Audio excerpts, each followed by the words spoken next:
내일 문 닫습니다. 석 달째 같은 말을 반복하는 매장. 당신은 그 앞에서 지갑을 열고 있습니다. 50% 할인이라는 빨간 글씨에 혹해서 산 그 물건 진짜 싸게 산 걸까요? 아닙니다. 당신이 방금 지불한 금액은 도매가보다 비쌀 수도 있어요. 그리고 그 매장에서 판 화장품은 전부 중국산 짝퉁이었고 그 헬스장 회비 수천만 원은 관장과 함께 증발해버렸으며 그 번듯한 투자 컨설팅 회사는 애초에 석 달 뒤 먹튀를 계획하고 문을 연 곳이었습니다. 폐업 정리라는 네 글자 뒤에 숨겨진 소름 끼치는 진실. 지금부터 전부 밝혀드리겠습니다.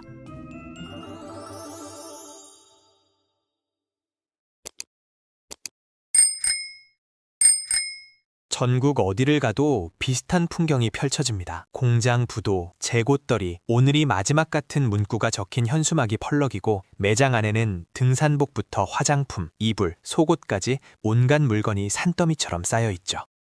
직원들은 쉰 목소리로 오늘만 이 가격이라고 외치는데 묘하게도 이 가게들은 한 달이 지나도 석 달이 지나도 그 자리에서 똑같은 소리를 반복하고 있습니다.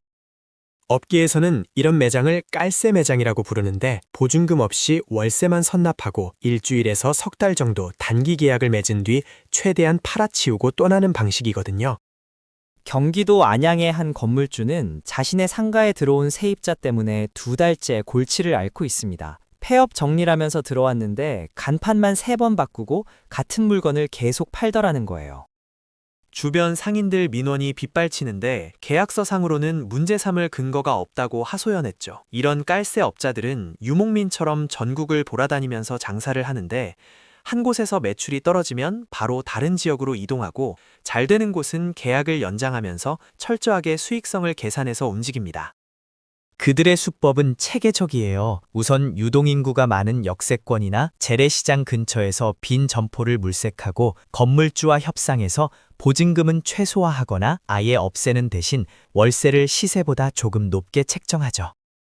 건물주 입장에서는 공실보다 낫다고 생각해서 받아들이는 경우가 많거든요. 계약이 성사되면 도매상에서 싼값에 떼온 물건들로 매장을 채우고 영업 시작 이틀 전부터는 반경 3km 안에 있는 아파트 단지마다 전단지를 뿌립니다. 서울에서 5개의 깔세 매장을 동시에 운영한다는 한 사업자는 이렇게 말했어요. 사람들은 폐업이라고 하면 무조건 싸다고 생각하거든요. 실제로는 도매가에서 조금만 마진 붙인 건데 손님들은 엄청난 할인을 받는다고 착각하죠.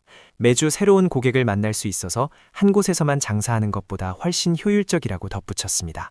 더 놀라운 건 이런 깔세 매장을 전문적으로 중개하는 온라인 사이트까지 생겨났다는 점인데 빈 점포 있으신 분, 화장품 같이 하실 분 같은 글이 하루에도 수백 건씩 올라오고 있죠. 인천의 한 쇼핑몰에서는 지난해 기이한 광경이 펼쳐졌습니다. 쇼핑몰 전체가 폐점을 앞두고 있다는 소식이 퍼지자 깔세 업체들이 단체로 몰려들었고 20개가 넘는 매장이 동시에 최종 정리 마감 세일 현수막을 내걸었거든요. 겉으로 보기엔 마치 축제 같았지만 실제로는 각자 다른 업체가 운영하는 곳이었고 쇼핑몰이 정말 문을 닫기 직전에 모두 썰물처럼 빠져나갔습니다. 문제는 일반 소비자들이 진짜 폐업 매장인지 깔세 매장인지 구별하기가 거의 불가능하다는 점이에요. 요즘은 카드 결제도 되고 간이 영수증도 발급해주니까 더욱 헷갈리는데 영수증에 찍힌 사업자 주소를 확인해보면 전혀 엉뚱한 곳이 나오는 경우가 많지만 대부분의 사람들은 그걸 일일이 확인하지 않죠. 대전에서 20년째 신발 가게를 운영하는 한 상인은 이런 깔세 매장 때문에 매출이 반토막 났다면서 억울함을 토로했습니다. 정직하게 세금 내고 직원 월급 주면서 장사하는 사람만 바보가 되는 거예요. 저 사람들은 제대로 된 사업자 등록도 안 하고 세금도 안 내면서 싸게 팔아치우고 도망가 버리잖아요. 구청에 민원을 넣어봤지만 뾰족한 해결책이 나오지 않았다고 합니다. 현행법상 깔세 매장을 규제할 근거가 명확하지 않기 때문인데 건물주와 합의해서 계약을 맺었고 정해진 기간 동안 장사를 한 것뿐이니 법적으로 문제 삼기 어렵다는 게 관계당국의 설명이거든요.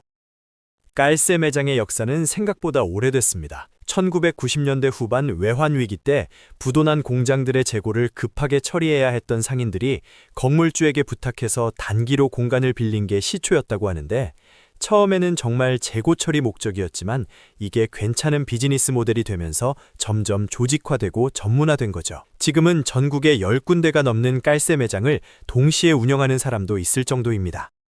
그런데 문제는 여기서 끝이 아니에요. 단순히 싸게 파는 수준을 넘어서 이제는 아예 소비자를 노린 악의적인 사기로까지 번지고 있거든요. 경기도의 한 주택가 골목에 자리한 작은 헬스장 앞에 임시 휴관 안내문이 붙은 지 벌써 한 달이 넘었습니다. 30명이 넘는 회원들이 낸 회비만 해도 수천만 원인데 관장은 연락이 두절된 채 흔적도 없이 사라져버렸죠.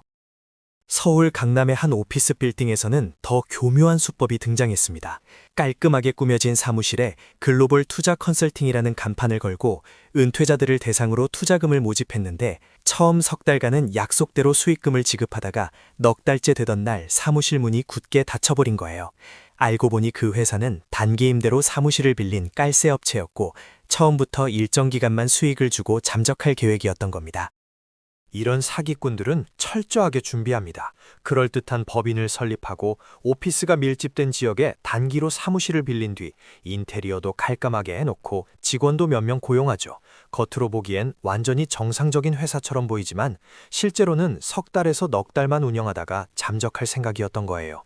피해자가 속았다는 걸 깨달았을 땐 이미 늦은 경우가 대부분입니다.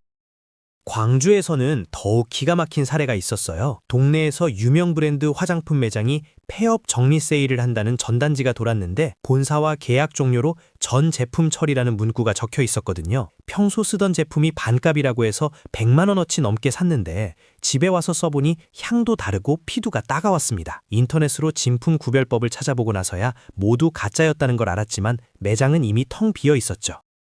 짝퉁을 파는 폐업 정리 매장들의 수법도 점점 정교해지고 있습니다. 중국에서 대량으로 들여온 위조품에 진짜 브랜드 로고를 붙이고 포장도 진품과 똑같이 만들어 놓는데 일반 소비자가 육안으로 구분하기는 거의 불가능하거든요. 게다가 폐업 정리라는 명목으로 싸게 파니까 사람들은 의심조차 하지 않는 겁니다. 서울의 한 상가 건물에서는 폐업 정리 매장이라면서 유명 브랜드 옷을 팔던 곳이 지하에 작은 공장까지 차려놓고 직접 위조품을 만들어 팔다가 적발되기도 했어요.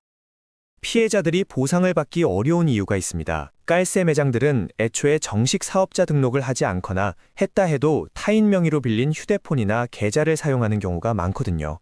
매장이 사라지고 나면 추적할 방법이 없고 현금 거래만 하는 것도 많아서 나중에 확인이 불가능하죠. 대구에서 속옷 가게를 운영하는 한 상인은 자기 매장 근처에 똑같은 브랜드 속옷을 파는 폐업 정리 매장이 생겼는데 가격이 절반도 안 됐다면서 분통을 터뜨렸습니다.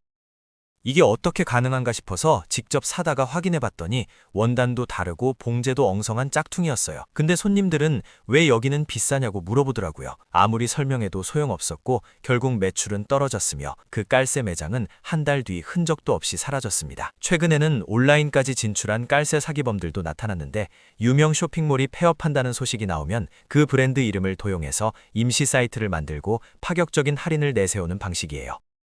부산에서는 온라인 폐업 세일에서 운동화 5켤레를 주문한 소비자가 입금 후 일주일이 지나도 물건이 안 와서 연락했더니 배송이 늦어지고 있다는 답변만 돌아왔다고 합니다. 결국 한 달을 기다려도 물건은 오지 않았고 사이트는 어느새 사라져 있었죠. 전문가들은 경기가 어려워지면서 폐업하는 매장이 많아지니까 그걸 틈타서 사기를 치는 범죄자들도 늘어나고 있다고 경고합니다.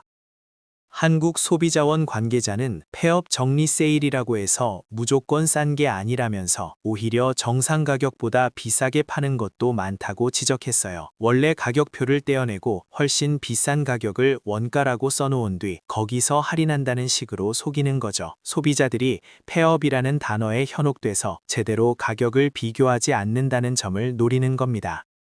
상권에 미치는 영향도 심각합니다. 대전의 한 상가 밀집 지역은 불과 1년 전만 해도 활기가 넘쳤는데 지금은 절반 이상의 가게가 비어 있거나 깔세 매장으로 채워져 있어요. 단골 손님들이 발길을 끊는 건 당연한 결과죠. 어제 갔던 가게가 오늘 없어지고 또 다른 가게가 들어서는 곳에 누가 신뢰를 갖고 찾아오겠어요. 전문가들은 이런 현상을 상권 공동화라고 부르는데 제대로 뿌리 내린 가게는 사라지고 떠돌이 장사꾼들만 남게 되는 악순환이 시작되는 거예요. 경남의 한 재래시장에서는 최근 상인 4명이 동시에 폐업했습니다. 오랫동안 자리를 지켜온 가게들이었는데 옆에서 깔세 매장들이 끊임없이 들어왔다 나갔다를 반복하면서 손님이 다 빠져나갔기 때문이거든요. 상인회 회장은 10년, 20년씩 한자리에서 장사하면서 신뢰를 쌓아왔는데 어느 날 갑자기 나타난 깔세 매장이 폐업 세일하면서 손님을 싹쓸이해 간다고 억울해했습니다. 더 답답한 건 건물주들의 태도예요. 빈 점포를 채우는 게 급한 건물주 입장에서는 깔세든 뭐든 돈만 내면 상관없고, 어떤 건물주는 일부러 깔세업자들만 받는다고 합니다. 보증금 걱정 없이 높은 월세를 받을 수 있으니까요. 장기 임차인을 받으면 나중에 권리금이나 보증금 문제로 골치 아플 수 있지만 깔세는 깔끔하다는 거죠. 서울에서 부동산 중개업을 하는 한 관계자는 요즘 건물주들이 먼저 연락해서 깔세 임차인 아는 거 없냐고 물어본다면서 이게 상권 전체에 안 좋은 영향을 미친다고 걱정했습니다. 일부에서는 깔세 매장을 옹호하는 목소리도 나옵니다. 창업 자금이 부족한 사람들에게 기회를 준다는 논리인데, 실제로 깔세로 시작해서 나중에 정식 매장을 차린 사례도 있긴 해요. 하지만 이런 경우는 극히 드물고, 대부분은 계속 깔세로만 장사를 이어가거나 아예 사기를 목적으로 접근하는 경우가 많죠. 광주의 한 소비자 단체 활동가는 최소한 폐업 정리라고 광고하려면 실제로 폐업 신고를 했다는 증빙을 제시하게 하거나 단기 임대 매장이라고 명시하게 해야 한다고 주장했습니다.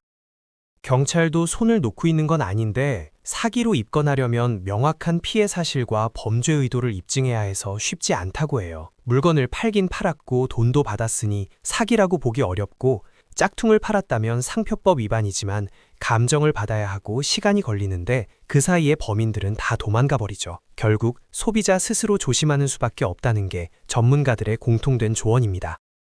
제주도의 한 카페에서 친구들과 모인 한 소비자는 폐업 정리한다고 해서 샀는데 알고 보니 다 짝퉁이었다면서 100만 원을 날렸다고 털어놨습니다. 친구들도 비슷한 경험이 있다며 고개를 끄덕였지만 누구도 제대로 된 대처 방법을 몰랐어요. 그저 운이 없었다고 체념할 뿐이었죠. 하지만 정말 속수무책일까요? 방법은 있습니다. 우선 매장이 얼마나 오래됐는지 주변 상인들에게 물어보는 것도 좋은 방법이에요. 며칠 전에 갑자기 생긴 곳이라면 의심해봐야 하거든요. 천안에 사는 한 소비자는 폐업 정리 매장에서 물건을 사기 전에 꼭 체크리스트를 확인한다고 합니다. 사업자 등록증이 제대로 걸려 있는지, 카드 결제가 되는지, 영수증을 제대로 발급하는지 확인하고 하나라도 의심스러우면 사지 않는다고 했어요. 온라인 쇼핑에서도 마찬가지입니다. 폐업 세일이라면서 터무니없이 싼 가격을 내세우는 사이트는 의심해야 하고, 특히 계좌이체만 받고 카드 결제가 안 되는 곳은 절대 피하는 게 좋아요. 구매 전에 해당 브랜드 공식 홈페이지에 들어가서 진짜 폐업했는지 확인하는 것도 방법이죠. 몇몇 지역에서는 소비자들이 스스로 커뮤니티를 만들어서 이 매장 조심하세요, 여기는 진짜 폐업하는 곳 맞아요, 같은 정보를 공유하고 있습니다. 포항의 한 주부 모임은 아예 체계적으로 움직이는데, 회원 한 명이 먼저 가서 확인하고 괜찮으면 단체로 가는 방식이에요. 혼자서는 쉽게 속지만 여럿이 함께 확인하면 훨씬 안전하다면서 지난 석 달간 이런 방식으로 여러 번 사기를 피했다고 합니다. 결국 중요한 건 경각심이에요. 세상에 공짜는 없다는 걸 명심하고, 너무 싸면 의심하고 확인하고 조심해야 합니다. 귀찮더라도 영수증 챙기고 사업자 등록번호 확인하고 가능하면 카드로 결제하세요. 나중에 문제가 생겼을 때 이런 게 다 증거가 되니까요. 만약 피해를 당했다면 바로 신고하는 게 중요합니다. 한국소비자원이나 경찰서에 연락하세요. 비록 돈을 돌려받기는 어렵더라도 신고가 쌓이면 수사에 도움이 되고 다른 사람들의 피해를 막을 수 있어요. 폐업 정리의 함정, 이건 결국 우리 모두의 문제입니다. 소비자는 현명해져야 하고, 상인은 정직해야 하고, 정부는 제대로 된 규제를 만들어야 하죠. 그래야 건강한 상권이 살아남고 신뢰가 쌓입니다. 눈앞의 이익만 쫓다가는 결국 더 큰 손해를 본다는 것 꼭 기억하세요. 오늘 영상이 도움이 되셨다면 구독과 좋아요 부탁드립니다. 여러분의 소중한 지갑을 지키는데 조금이나마 도움이 됐으면 좋겠습니다.